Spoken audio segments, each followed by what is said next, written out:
살아계신 하나님 아버지, 감사와 찬송과 영광을 올려드립니다. 아멘. 오늘도 저희들의 생명을 연장시키시고 새날을 허락하시고 저희들의 발걸음을 아버지의 집으로, 주님의 몸된 교회로 이 은혜의 보좌 앞으로 옮겨주셔서 여호와의 이름을 찬양하며 하나님 앞에 기도를 드리며 생명의 말씀을 전하고 듣는 하나님께 예배하는 자리에 저희들을 있게 해주시니 하나님 감사합니다. 아멘. 아버지 하나님, 이 자리에 나온 한 심령들에게 하늘문을 여시고 은혜를 베풀어 주시고 아멘. 성령 하나님, 말씀을 들을 때에 깨닫는 영으로 진리의 영으로 임하여 주옵소서. 아멘. 성령 하나님, 이 시간 임마누엘과 함께 하심을 믿사옵고 예수 그리스도 이름으로 축복하며 기도 올리옵나이다. 아멘. 아멘.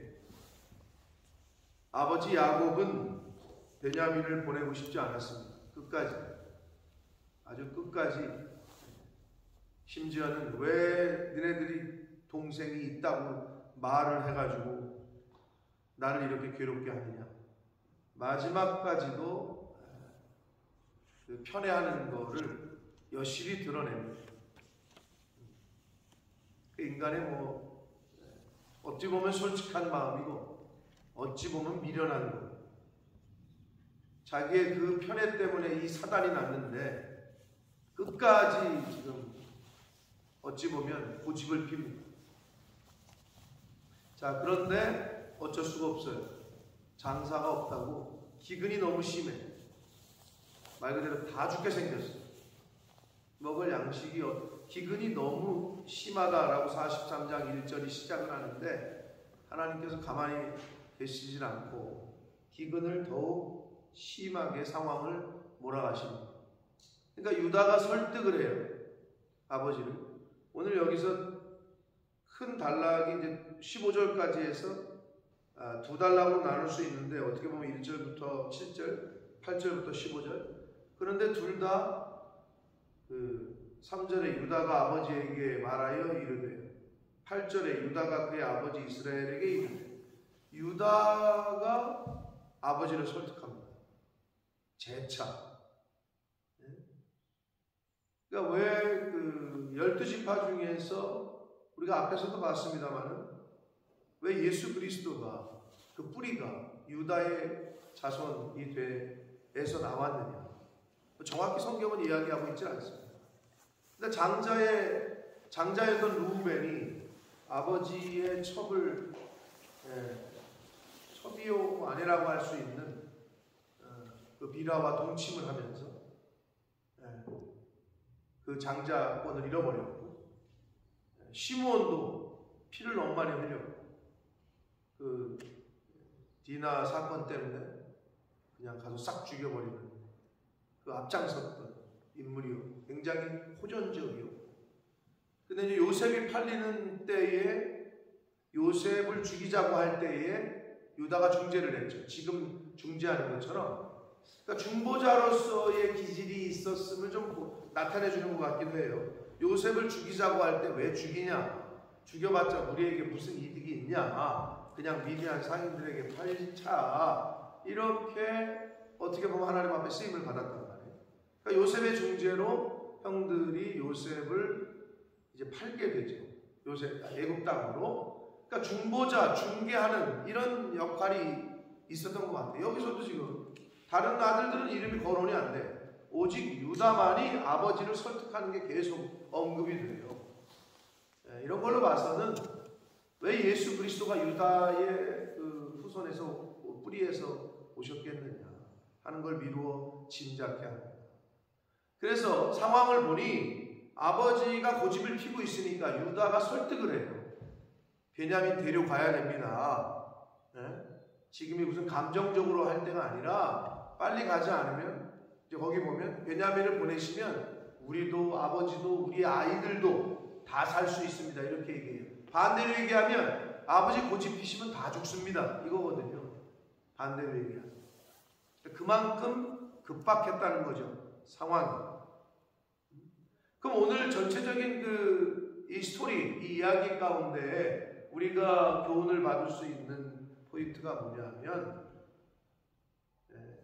이 사람들에게는 요셉에게 가지 않으면은 지금의 그 상황, 기근의 상황을 해결할 수가 없었어요. 애굽 땅에만 먹을 양식이 있었거든요. 그러니까 애굽으로 내려가지 않으면, 가지 않으면 다 죽어. 사람은 영적인 기근의 해결은 하나님께로 오지 않으면 해결이 안 돼요. 영적인 기근은 교회로 오지 않으면 해결이 되지를 않아요. 육적인 이 당시의 기근은 어찌됐건 싫건 좋건 애굽에 가지 않으면 다 죽게 생긴 판이었다. 그것처럼 우리의 영혼은 하나님께로, 교회로 오지 않으면 구원을 얻을 다른 방법이 없어요. 그런 교훈을 우리가 생각해 볼 수 있겠고, 그리고 유다가 지금 누구를 데려가겠다고 그래요? 베냐민이죠. 쉽게 얘기해서 베냐민이 없이는 요셉에게 갈 수가 없어. 지금 상황이.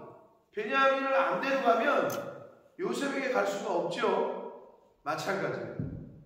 예수 그리스도 없이는 하나님 아버지께 갈 수가 없어요.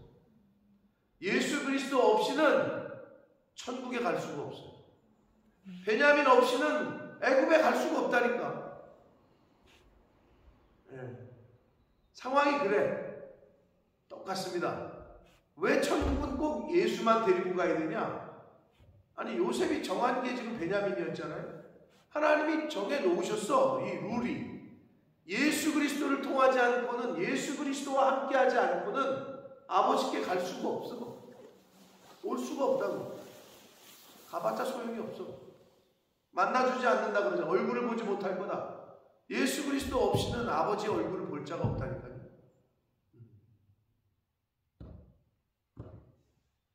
심플하지만 아주 근원적인 교훈을 우리에게 주고 있습니다. 자, 그 다음에 유다가 8절 이하에 보면 아버지를 두 번째 재차 설득하면서, 아버지 이렇게 고집 안 폈으면 벌써 우리 두 번이나 다 갔다 왔겠네, 이 얘기를 하는 거 아니에요? 벌써 두 번 정도는 갔다 왔을 시간입니다. 그러니 베냐민 보내세요 라고 얘기하면서 자기가 담보가 되겠다고 얘기해요. 내가 베냐민 다시 아버지께로 못 데려오면 내가 영원히 죄를 받겠다. 상당히 유다의 희생정신을 엿볼 수 있습니다. 중보하는 자, 중개하는 사람은 잘하면 본전이고 못하면 밥 맞아. 소개시킬 때 소개팅 주선하면 잘해야 본전이고 못하면 뺨 맞는 거예요. 이쪽 저쪽에서. 여러분, 사실은 중보자의 위치는 쉽지가 않아요. 왜냐하면 이쪽과 이쪽을 다리를 놓는 역할이기 때문에 그게 사실 쉽지 않아요. 우리도 마찬가지죠. 교회는 사도 바울이 뭐라 그래요? 나는 중매쟁이다, 이렇게 얘기하잖아요. 하나님을 모르는 사람들과 하나님과, 세상에 있는 것과 거룩한 것과 부정한 것과 그렇지 않은 것과, 이거 다리를 놓는 역할은 쉽지가 않아요. 희생이 필요하다. 오죽하셨으면 예수님께서는 자기 목숨을 버리시면서까지 그 중보자의 역할을 하셨을까? 유다가 지금 자기의 희생을 무릅쓰고 아버지에게 이야기합니다. 유다의 희생정신을 엿볼 수 있습니다. 자, 그리고 아버지가 드디어 그 유다를 비롯한 뭐 다른 아들들도 이야기했겠죠. 아버지 좀 고집 좀 그만 피시라고, 또는 우리만, 베냐민만 자식이냐고, 우리도 자식이지 않냐고, 뭐 이런 얘기 하지 않았을까 짐작이 돼요. 자, 그러다가 아버지가 결단을 해. 그래, 다 죽일 수는 없다. 좋다, 이제 가라. 그러면서 뭐를, 향품, 뭐 여러 가지 예물을 가지고 가라고 이야기합니다. 성경에는 아주 분명하게 11조를 비롯한 하나님 앞에 감사 예물을 드리는 것에 대한 그 기본적인 그 룰은 하나 아주 분명하게 가르쳐 주셨어요. 일단 여호와를 배울 때 빈손으로 보이지 말라. 여러분이 그 훈련을 스스로들도 하셔야 되지만 자녀들에게도 하셔야 돼요. 근데 자녀들에게 하시는 훈련은 여러분이 실제로 몸으로 보여주지 않으면 할 수가 없는 거죠. 내가 예물을 준비 안 했는데 자식한테 너 뭐하냐? 어떻게 교회 가는데 빈손으로 가냐? 이렇게 말할 수가 없는 거 아니에요. 늘 말씀드리지만 저희 아버지 어머님은 저에게 그걸 몸으로 보여주셨고, 시장에서 벌어온 돈 뭐 받을 때 요렇게 받아가지고 지갑에 넣는 게 아니잖아요. 받아가지고 앞치마 같은 데다 집어넣잖아요. 또는 이거 뭐라 그러지? 복대 같은 거에다가 집어넣으면 다 꾸깃꾸깃해지고, 그거를 갖다가 다리 위로 다리셨던 모습이 아직도 제가 기억이 나고, 항상 떼오면 11조 박스가 있었어요. 송냉이 옛날 그 메리어스, 쌍방울 메리어스 뭐 이런 거 박스 있잖아요.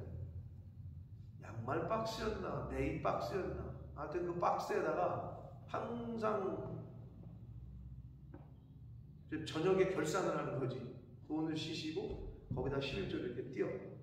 그래서 이걸 이렇게 놓고 이렇게 맨날 이렇게 하셨던, 왜? 거의 한 방에 살았으니까. 그거를 어려서부터 보고 자랐고, 그러는 거구나라는 게 자연스럽게 체득이 되게 됐죠. 그러니까 돈의 액수가 중요한 게 아니라, 왜 예수님은 과부의 두렙돈, 약 뭐 2만 원도 안 되는 2천 원 정도 가량의 돈을 넣은 과부가 제일 많이 넣었다 이렇게 얘기하셨잖아요. 이미 예수님은 그 마음 중심을 보시지, 액수가 아닌데도 우리 인간이 얼마나 어리석은지 돈이 없대. 1파운드가 없어. 2파운드가 없어. 요즘 오늘날로 말하면 1, 2파운드 헌금을 한 거야, 그 과부가. 근데 예수님은 저 과부가 제일 많이 넣었다. 아니, 이게 얼마나 수지 맞는 거야. 그러니까 마음과 중심을 담으라는 건데 그걸 못하는 거지. 그러니까 애들에게도, 자녀들에게도, 아니 왜 빈손으로? 저 뭐 다 아시겠지만 주일학교 때 갈 때 엄마가 항상 헌금하라고 100원, 뭐 50원 이게 줄 때야. 제가 초등학교 때 라면이 100원이었으니까 라면 하나가. 그러면 초등학교 끝나고 집을 걸어가야 돼. 4km를 심리를 걸어 다녔어요. 학교를 여주에서 음모래 있는 데가, 아무튼 우리 아버지 농사 밭 있는 데가 집이었는데, 그러니까 여흥초등학교를 나왔다면 여흥국민학교, 거기서 끝나고 가면 애들이 문방구에서 뭘 사 먹어. 돈 있는 애들. 그게 그렇게 부럽지. 그러면은 제일 싸고 오래 먹을 수 있는 게 라면, 날라면을 부셔 먹는 거야. 근데 그게 100원이었어 그 당시. 아직도 내가 기억을 하는데. 그러니까 그런 걸 못 사 먹으니까 가다가 이제 뭐 무 뽑아 먹고, 설이 일종의 설이지. 남의 이렇게 무가 자라는 때가 되면 무를 뽑아가지고 냉물에 씻어가지고 이빨로 이거를 이렇게 돌려가면서 까가지고 무를 먹어.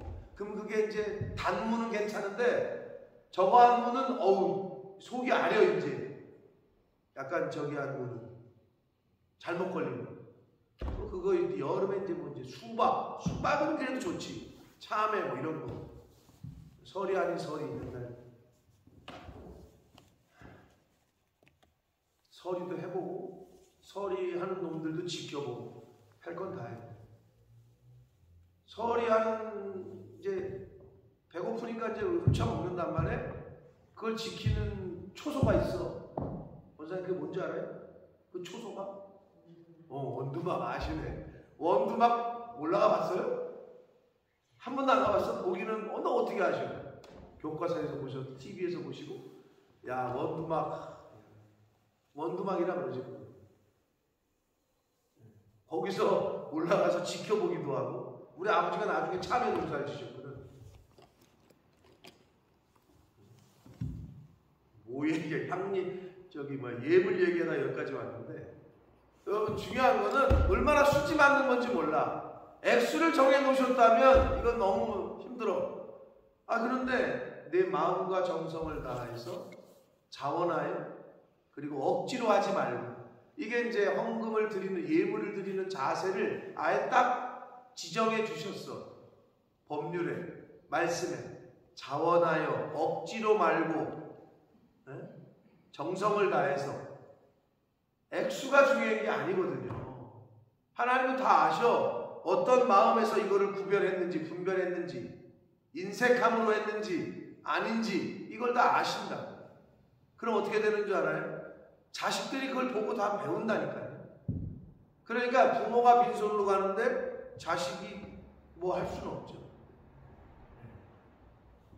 철저하게 그걸 가르치셔야 여러분 당대에도 복이 되지만 자녀들에게 복이 될 줄 믿습니다.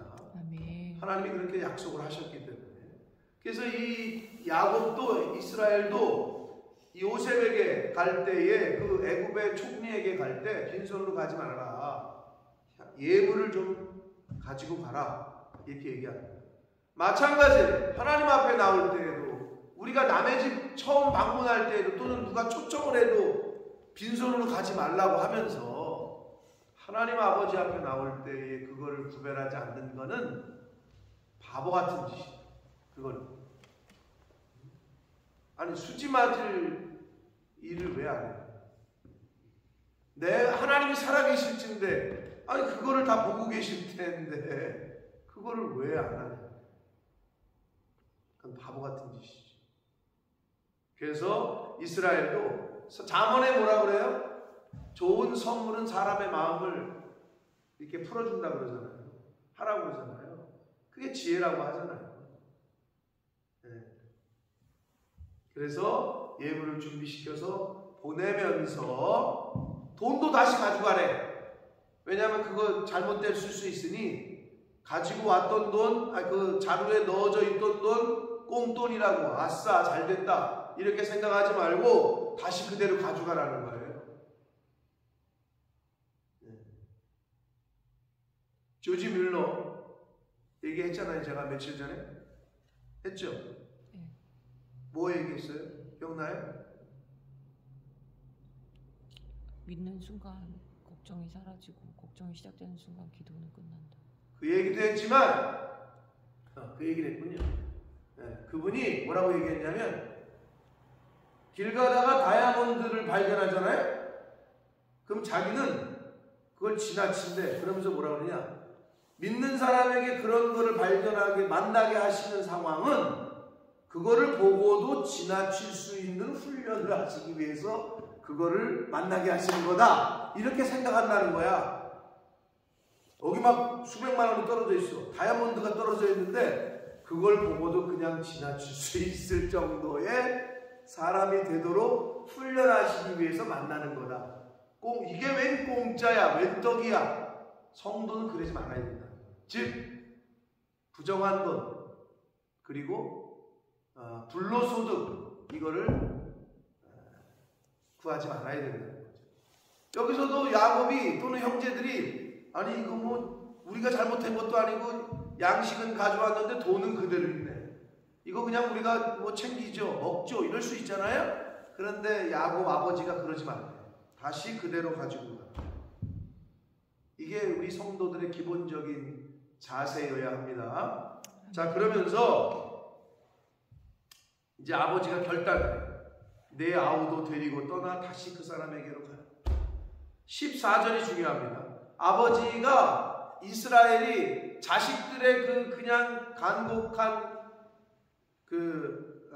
회유에 넘어간 게 아니라, 이렇게 보다가 상황 속에서 이제 하나님 앞에 기도를 합니다. 14절. 전능하신 하나님께서, 말 그대로 고백을 하죠. 전능하신 하나님께서 그 사람 앞에서 너희에게 은혜를 베푸사 그 사람으로 너희 다른 형제와 베냐민을 돌려보내게 하시기를 원한다 라고 고백을 하면서, 내가 자식을 잃게 되면 이러리로다 라고 결단을 해요. 이게 이제 바뀌어버렸어요. 처음에는 절대 못 보내. 야, 요셉도 지금 죽었는데 어디 간지도 모르는데 베냐민까지 죽일 수 없다. 못 보내. 그러다가 갑자기 이제 14절에 이런 고백을 하고 내가 자식을 잃게 되면 이렇게. 자포자기가 아니라요. 이거는 믿음에서 오는 결단입니다. 이 말을 자식을 잃게 되면 잃겠노라. 이 구절을 읽을 때 떠오르는 사람이 있지 않아요? 그 유명한 네, 죽으면 죽으리로다. 이게 확 오버랩 되더라고 저도. 이게 믿음의 결단이에요. 죽으면 죽겠노라. 내가. 에스더가 그렇게 고백을 하죠. 여기서 야곱 이스라엘도 내가 베냐민을 잃으면 잃겠노라. 왜? 그게 우리의 믿음이죠. 전능하신 하나님께서 자식을 다시 나에게로 돌려보내시기를 원한다. 그러나 하나님께서 그렇게 안 하시면 어떻게 하겠느냐? 하나님의 주권을 인정하면서 고백을 합니다. 반전이 일어났어요. 그래서 이제 베냐민을 데리고 애굽으로 내려갔다. 그게 오늘 15절까지 얘기거든요.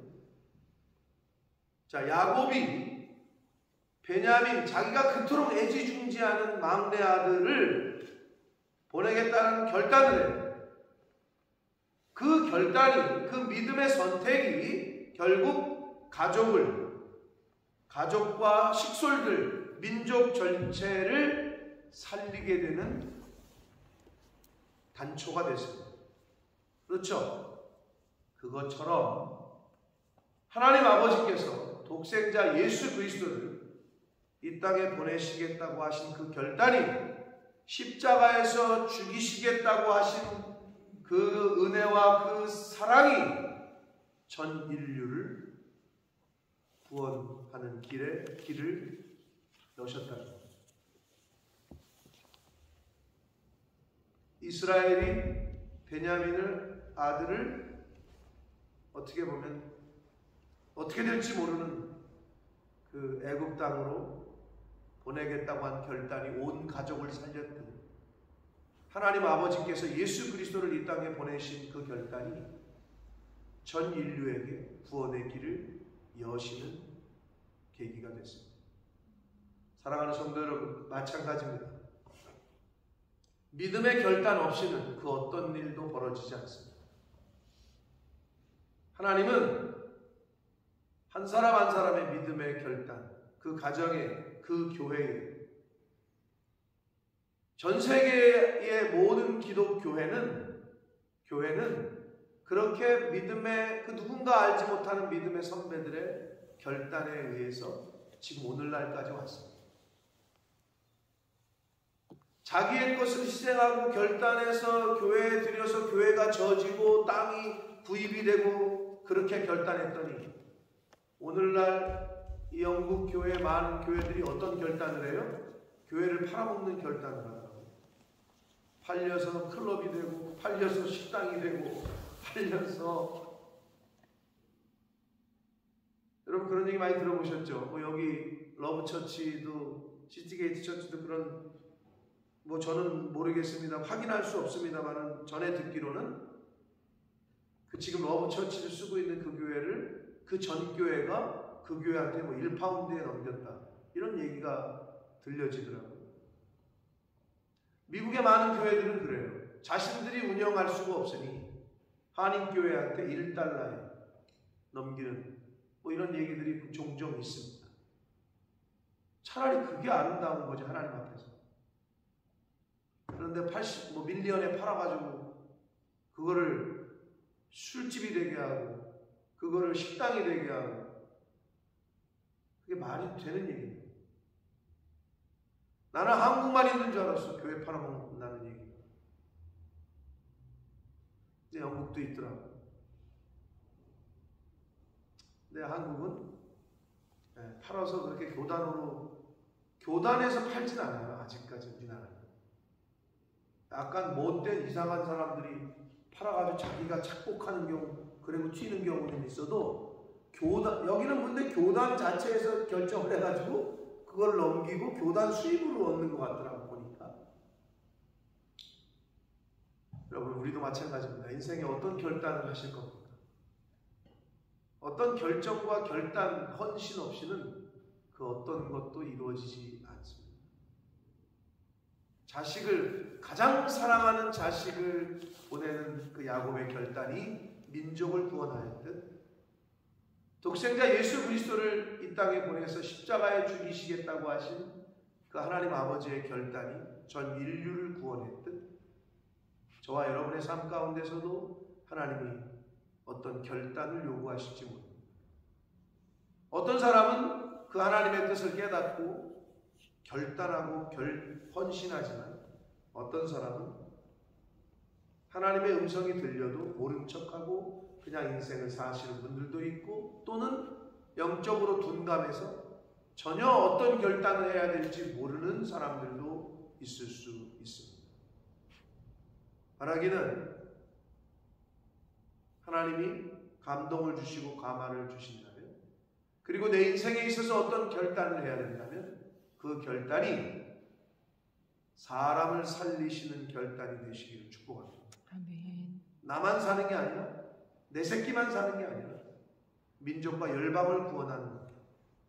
누군지는 모르지만 나와 상관없는 이웃, 하나님 사랑, 이웃 사랑, 이게 성경의 가장 큰 메시지인데, 왜냐하면 내 새끼 사랑하는 건 누구나 다 해요. 근데 나와 전혀 상관없는, 누군지 모르는 그 사람들에게 복음을 전하고 그들이 구원받게 되는 이 일에 쓰임받는다. 이거는 하나님이 갚으실 줄 믿습니다. 여러분 당대가 아니면 여러분 자녀손들, 후손들에게 하나님께서 갚으실 줄 믿습니다. 아멘. 그러한 복된 인생, 한 번 왔다 한 번 가는 게 우리 인생인데, 그러한 믿음의 결단을 하면서 사시기를 예수 그리스도 이름으로 축복합니다. 아멘. 살아계신 하나님 아버지, 감사와 찬송과 영광을 올려드립니다. 아멘. 아버지 하나님, 야곱의 그 결단이 가족들과 온 민족을 살렸습니다. 하나님 아버지의 독생자를 이 땅에 보내셔서 죽이시는 그 십자가의 그 결단이 온 인류가 구원을 얻게 되었습니다. 아버지, 나의 삶이 나만을 위한 삶, 내 가족만을 위한 삶이 아니라 야곱처럼, 하나님처럼 얼굴은 모르지만 죽어가는 그 심령들, 영혼들의 구원받게 되고 그들이 하나님께로 돌아오는 일에 쓰임받는 그러한 결단을 하며 살아가는, 그렇게 쓰임받는 인생이 될 수 있도록 주여 은혜 내려 주옵소서. 아멘. 성령 하나님, 아버지의 마음을 늘 느끼게 해주시고 아버지께서 기뻐하시고 원하시는 선택을 하며 살아가는 복된 인생들 되게 하여 주옵소서. 아멘. 예수 그리스도 이름으로 축복하며 기도드립니다. 아멘.